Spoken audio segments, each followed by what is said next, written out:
Is it too late on Brian Burns? Yeah, did they screw this thing up beyond the point of salvaging, or what can they do with him? I think if Fitterer and Suleiman were still there, I think we'd be heading in that direction. I think Dan Morgan just getting the top voice kind of changes things. I think Brant Tillis, a new negotiator coming in, makes sense. And that's not to say that like Burns has a problem with either one of those guys who are no longer there. That's to say this is a brand new negotiating period. I think you can't just throw it out now. And frankly, this group has to get off to a fresh start. Tillis is known for being a tad conservative based on the conversations that I've had.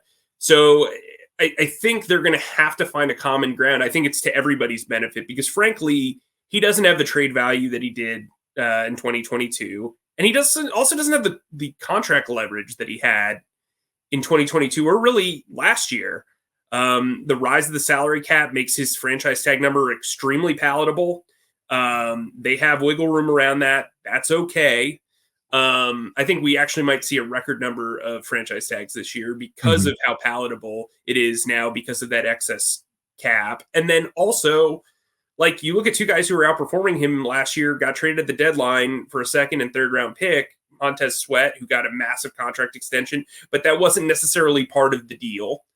And then Chase Young, who might just be a half-year rental, was a third-round pick. So, like, what are you trading for Brian Burns realistically? Those guys were on rookie contracts. They were young. They were having very good seasons. So what they could do is they could tag them and say, hey, look, go find your market. This is the non-exclusive tag. If you can find a team that's willing to trade a first-round pick and more and pay your price, be my guest. But last year kind of killed them in the leverage game. He had kind of a subpar season.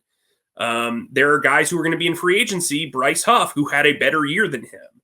And you don't have to trade a first-round pick or anything like that for him. So that also hurts his leverage as well. So I'm interested to see how both sides of this play it. I mean, you know, there were reports out there that they offered $27 million. That's around the number that I've heard. That's Joey Bosa money. Joey Bosa made 4 Pro Bowls and signed his contract 4 years ago. So there's market inflation, but there's also age. There's a lot that goes into these negotiations, but they can easily sign Burns, Luvu, and Brown and be okay. So I think that's something you have to consider as well. Yeah, I guess, and we can close it on this.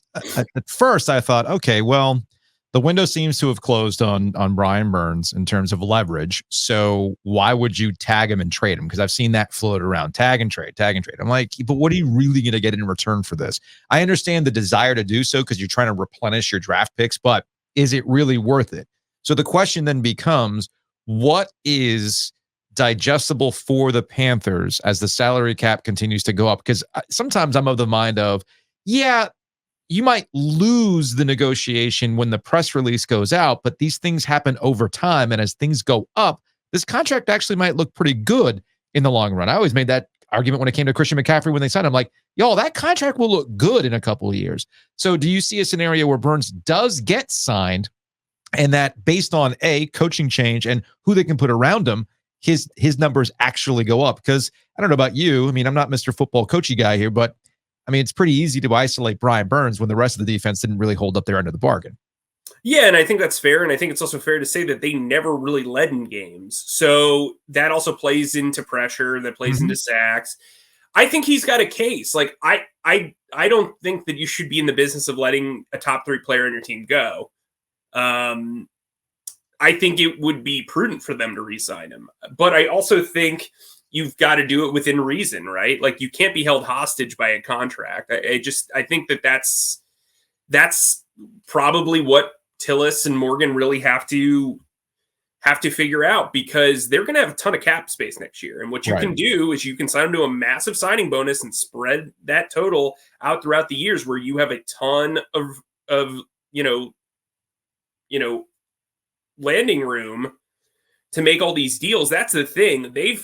The previous regime set them up kind of well, because next year and 2026, they have oodles of cap space. And so if you're going to put a lot of money into the defense in retaining Luvu, Brown, and Burns, you can float all that money into the next year. The problem that they're going to have is they really need to upgrade this offense, and they have to figure out a way to accomplish that by getting pretty much cap sound by free agency, or they're going to miss out. Mike Kaye, Charlotte Observer. Check him out.